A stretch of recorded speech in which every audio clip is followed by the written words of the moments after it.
everything's falling apart. That job you counted on? Gone. That relationship you thought would last? Over. The doors you thought would open? Slammed shut. The friends you thought would stay? Disappeared. And you're asking, God, what's happening? Here's what you need to know. What looks like God breaking you down might actually be God building you up. Sometimes God takes away what you're holding on to so He can give you what He's been holding for you. There are 7 signs that God isn't ending your story. He's starting a better chapter. And if any of these are happening to you, don't panic. Something good is coming. Sign 1. Everything you built by yourself is falling apart. You worked hard, put in the hours, built something you were proud of, and now it's crumbling. But here's the truth. If you built it without God, it won't last. Sometimes God lets your plans fail so His plans can work. Psalm 127:1. Unless the Lord builds the house, the builders work for nothing. Remember the Tower of Babel? Genesis 11. People said, let's build a tower to heaven. Let's make ourselves famous. Notice what they wanted? Fame, not God, just attention for themselves. So God mixed up their languages. The project collapsed. Everyone scattered. Was God being mean? No, He was being kind. If they'd succeeded, their pride would have destroyed them. Same thing happens in your life. You build something big. People praise you. And slowly, you start thinking you did it all alone. So God lets it fall, not to hurt you, to humble you. That business you thought was everything, God's letting it fail so He can give you a better one with the right foundation. That relationship, God's removing them so He can bring someone who actually fits your future. That job title, God's taking it away so you remember who you are comes from Him, not from what you do. When what you built alone falls apart, God is making space for something only He can build. Stop trying to fix what God is closing. Stop forcing doors He clearly shut. Your next calling is on the other side of this collapse. Your real future is past this failure. Sign 2. People you thought were ride or die are leaving. This one hurts. Friends you thought were forever, silent. Family you thought you could count on, distant. You feel abandoned, betrayed. But here's what God is showing you. Not everyone is supposed to go where you're going. Some people were only meant for one season, not your whole life. Job 2. Job lost everything. His money, his health, his kids. Then his friends showed up. Instead of helping him, they blamed him. You must have done something wrong. This is your fault. Job's sitting there in pain, and his so-called friends made it worse. But at the end of the story, after God restored Job, those friends aren't mentioned again. They showed Job who wasn't really for him. God lets people walk away to show you who they really were. Some people only stick around when you're useful. When God starts changing you, they leave. Not because you messed up, because they were never supposed to stay. Ruth 1. Naomi lost her husband and both sons. She told her daughters-in-law, "Go back home. I have nothing for you." Orpah left. Ruth stayed. Where you go, I'll go. Your people will be my people. Your God will be my God. Ruth stayed, not because of what she'd get, but because of who she was. God is removing the wrong people so you can see the right ones. The people leaving, they were never your real tribe. Where you're going needs a different kind of loyalty. You can't take everyone with you, so God's clearing your circle, not to leave you alone, to lift you up. Stop chasing people who left. If they walked out during your struggle, they would have betrayed you at your success. Hit subscribe if this is helping you. Drop a comment. What's one thing God is taking from you right now? Sign 3. Everything keeps getting delayed. You've been praying, believing, trusting, and nothing's moving. Job applications? Rejected. Interviews? No callbacks. Dreams? Stuck. You're thinking, God, did you forget me? No, He's getting you ready. Habakkuk 2-3. The vision waits for the right time. Even if it takes a while, wait for it. Notice that? Right time. Not when you want it, when God knows you're ready. Look at Joseph. Genesis 37. At 17, God gave him dreams, clear pictures of his future. Then, the pit, slavery, prison, false charges, forgotten. 13 years of waiting.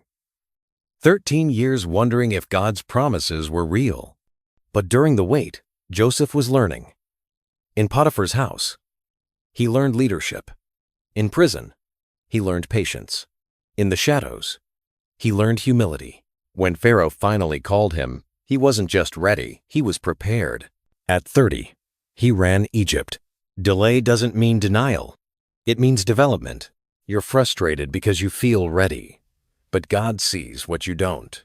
He sees who you're becoming. That job you want? You're not ready for the stress yet. That relationship you're praying for? You're not healed enough yet. That dream you're chasing? You don't have the character to handle it yet. So God's delaying it, not to punish you, to protect you. Ecclesiastes 3:11. He makes everything beautiful at the right time. Not your time, His time. So when doors keep closing, don't get angry. Get better. Use the wait as a classroom. Sign 4. You're being pushed into alone time. You're by yourself.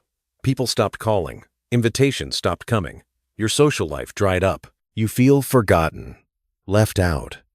But what if God is putting you alone on purpose? What if the loneliness isn't rejection? It's training. 1 Kings 17. God told Elijah, "Go hide by the stream," not "Go speak to crowds." Hide. Elijah obeyed. He was alone, drinking from a stream, being fed by birds. No crowd, no stage. It seemed wasteful. Here's a prophet with power, and God has him hiding. But God was preparing Elijah for the big showdown on Mount Carmel, the fight against 450 false prophets. If Elijah hadn't spent time alone with God first, he wouldn't have been strong enough to stand alone later. Alone time is where you get close to God. Jesus did the same. Before starting his ministry, he spent 40 days in the desert, alone, fasting, praying. Why? Because what he was about to do needed a connection with God that you can't build in a crowd. Same with you. God is putting you alone because where you're headed needs a depth with him that only comes in private. You can't hear God clearly when everyone's talking. You can't figure out his plan when you're distracted by everyone's opinions. So God removes the noise, clears the crowd. It's uncomfortable.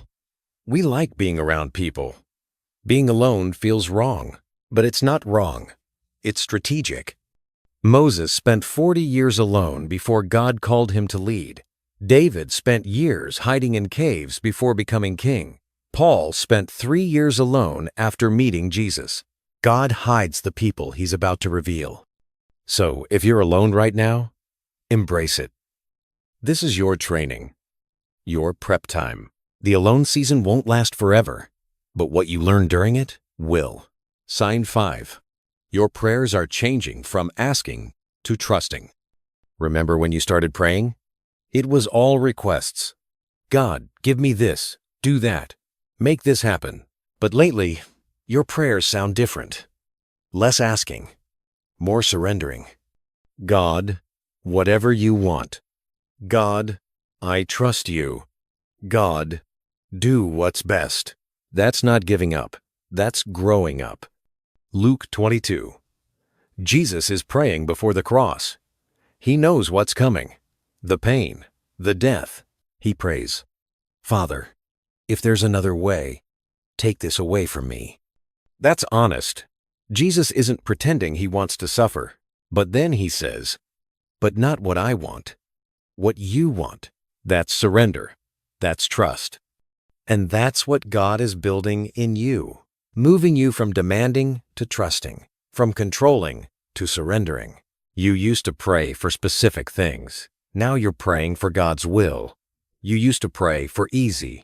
Now you're praying for character.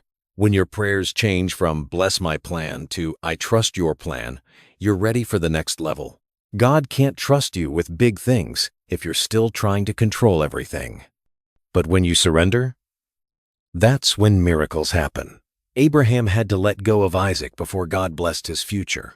Hannah had to let go of Samuel before God gave her more kids. Letting go comes before breakthrough. So if your prayers are changing, it's not loss of faith. It's growth in trust. Sign 6. Old wants are dying, and new wants are forming. Things you used to care about don't matter anymore. Things you used to chase don't excite you anymore. It's confusing. You feel like you're losing yourself, but you're not losing yourself. You're finding who God made you to be. Psalm 37:4. Find joy in the Lord, and He will give you what your heart desires. Most people think that means tell God what you want, and He'll give it. But it means when you focus on God, He changes what you want to match what He wants. Philippians 2:13. God works in you to want and to do what pleases Him. God changes your wants, shifts your desires. So when old desires fade, that's not a problem. That's God upgrading what matters to you. You used to want approval. Now you want obedience. You used to want comfort. Now you want purpose. God is ending what you wanted so He can give you what you need. Matthew 4. Jesus called Peter. Follow me, and I'll teach you to fish for people. Peter's whole life was fishing. That's what he knew. That's what paid his bills. Jesus said, leave it. Peter did. Walked away from his nets, his boat, his job. Why? Because God was giving him something bigger. Same with you. God is taking old desires not to leave you empty, but to fill you with better ones. That career you obsessed over, God's giving you a calling. That relationship you chased, God's preparing the right connection. But the old has to die before the new can live. Stop crying over what's leaving. Start getting excited about what's coming. Sign 7. You're wanting God's presence more than anything else. This is the big one. Everything else lost its shine. Nothing satisfies anymore. Not success, not people, not stuff. The only thing that fills you? Being with God. Psalm 42:1. Like a deer that needs water, I need you, God. That's hunger. That's desperation. And that's where God is taking you. He's taking everything else away, so all that's left is Him. Moses saw this. Exodus 33. Moses asked God, show me your glory. Moses had already seen miracles. The burning bush, the plagues, the sea splitting. And he still said, I want more. Show me your glory. Because once you experience God's presence, nothing compares. David felt the same. Psalm 27:4. One thing I want, to be in God's house all my life. One thing, not money, not fame, God. When everything else is gone and all you want is God, you're ready for everything He has for you. Because now you're not coming for His gifts, you're coming for Him. And that's when God gives you the full plan, not because you earned it, because you're finally ready to handle it. Here's the bottom line. God isn't taking things away to hurt you. He's clearing space to upgrade you. Every loss is making room for gain. Every ending is starting something new. Job said it. Job 23:10. When He tests me, I'll come out like gold. Not broken, not destroyed. Like gold. Pure. Valuable. That's what's happening. You're being refined. And when it's done, you won't just be better. You'll be unstoppable. So if you're in the losing season, don't quit. Don't give up. Everything leaving was getting you ready for everything coming. If this helped you, smash subscribe and share this with someone who's losing things right now.